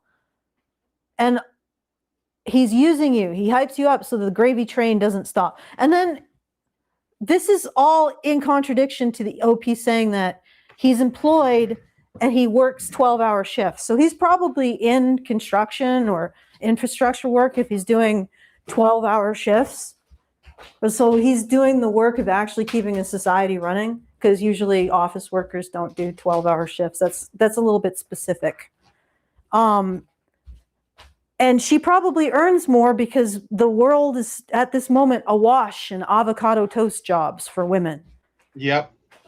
That doesn't mean she's actually providing more. That's one of the big problems. It's why everything is so expensive, because there's a whole bunch of women with avocado toast jobs doing almost nothing in those jobs, but gaining buying power that's it's not proportionate to what they're contributing back to the economy in terms of services and products. So what happens when you give women all of these jobs that don't demand anything of them, so they're not providing any service or product, and they take the wages they get from those jobs and let those wages chase the smaller pool of goods and services? That smaller pool becomes more and more expensive. So he's actually this 12-hour shifts, he's probably contributing. She's probably just got a bigger wage because she's a woman. And that's how it works, I guess, in our society. Mm-hmm. And they're saying that he's using her.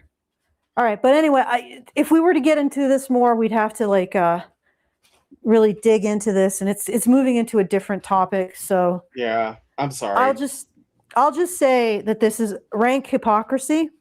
They simultaneously, this person is simultaneously advocating for men paying for having an income transfer from men to women via the government, and then shaming a man for making less than women. Right? Mm-hmm. Like this is why we have the birth rate crisis, because of this is one component of the suite of attitudes that are driving it. And it doesn't help that she's cheering on the destruction of the stable society that she will rely on even more in 20 years without realizing what she's cheering on, but also that she's saying, don't blame us for doing the thing that I'm telling women to do. Don't blame women for doing the very thing that I'm telling them women should do. Don't blame them. Don't blame me. Don't blame them. We're not doing this thing as we do it. And I want you to do it. I want women to do it, but they're not doing it because, you can't blame us. Okay. All right. So anyway, I know. I got another super chat, but you go ahead and do the thing. All right, so I'll do the things. If you would like to support the show, feedthebadger.com/support. We're one of the very few outlets who will just shamelessly blame women. All right, even though this woman is saying to women, you should not have children in order to stick it to society She is also saying women should not be blamed for not having children in order to stick it to society. Or you should continue to not have children in order to stick it to society. But women are not to blame for not having children and destroying society. They're just doing it, but they're not to blame for it. Go square that circle, guys. Anyway, if you would like to support us being able to continue to shamelessly blame women, because nobody can stop me, you try, then go to feedthebadger.com/support. And I guess we could be stopped if we didn't support us. So do that. Feedthebadger.com/support. Throw a few shekels in the hat for the fundraiser this month. And if you want to send a message at any time after the show is over, we will address it at the next time we're together. Me and Brian are together. And you can do so at feedthebadger.com/justthetip. That's feedthebadger.com/justthetip. Best way to send us a tip and send us a comment, because we get, YouTube takes a bite out of both comments and tips. And so we get the full benefit of the funds, and you get the full benefit of a comment that hasn't been pre-digested by YouTube. feedthebadger.com/justthetip. And finally, if you want to join us in the community, badgernation.online is where you go. And all of these options are in the low bar. So if you want to select one, go ahead and it will take you there. And go do your super chow, Brian. Okay, so Dylan gave us $5 and said that anonymous $10 super chow was me. The link app crashed mid-payment. Sorry about that, Dylan. I don't know what to tell you. Allison will have to probably check on it to see if there's an issue.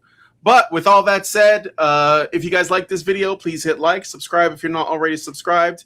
Hit the bell for notifications. Leave us a comment. Let us know what you guys think about what we talked about in the show today. And share the video, because sharing is caring. Thanks so much for coming on this episode of Maintaining Frame. And we will talk to you guys in the next one. Men's rights activists are machines, dude. Okay?